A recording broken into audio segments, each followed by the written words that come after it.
Undefined.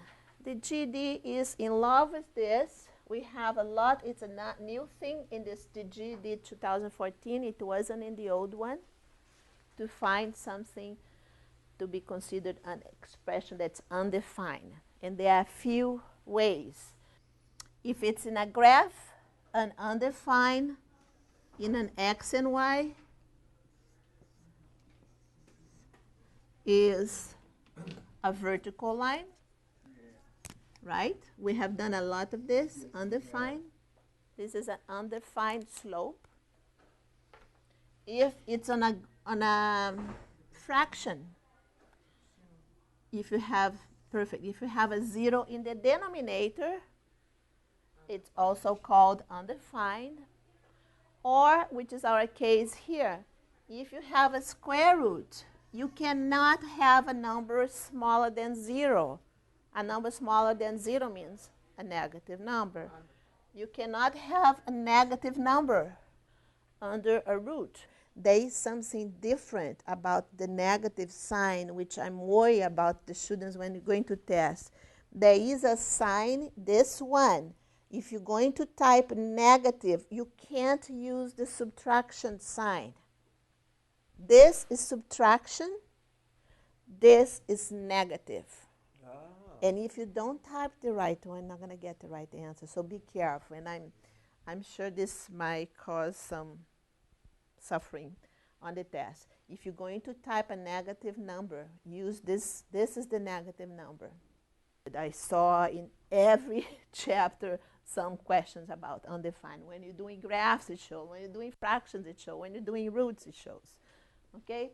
So in our case, since we have a square root, we are looking for what? For the numbers listed here.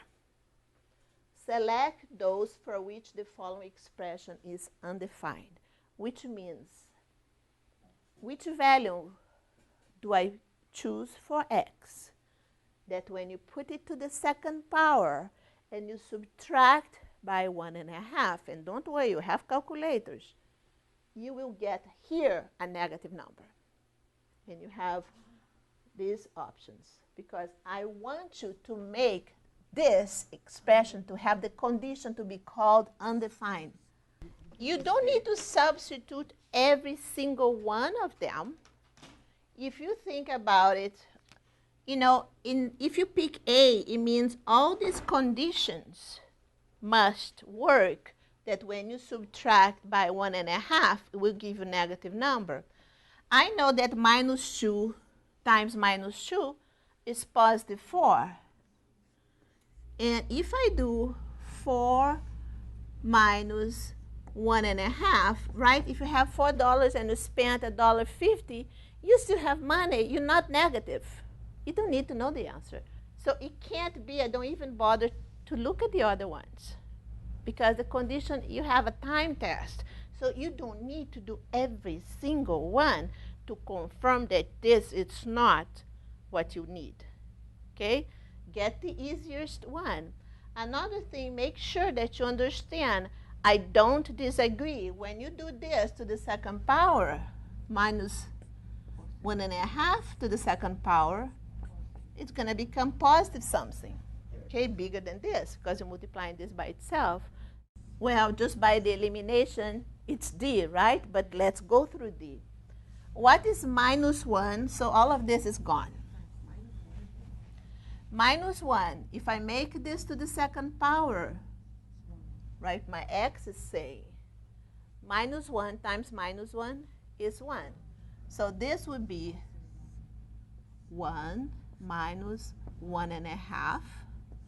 And 1 minus 1.5 is minus negative half, which is undefined. Okay? If it's 0, 0 to the second power is 0, minus 1.5 will give you minus 1.5, negative in the square root, undefined. If you have 1, so this is to the second power, Now I'm making this 1 to the second power. 1 times 1 is 1, minus 1.5. Same thing like here. So all of this will give you undefined. Okay?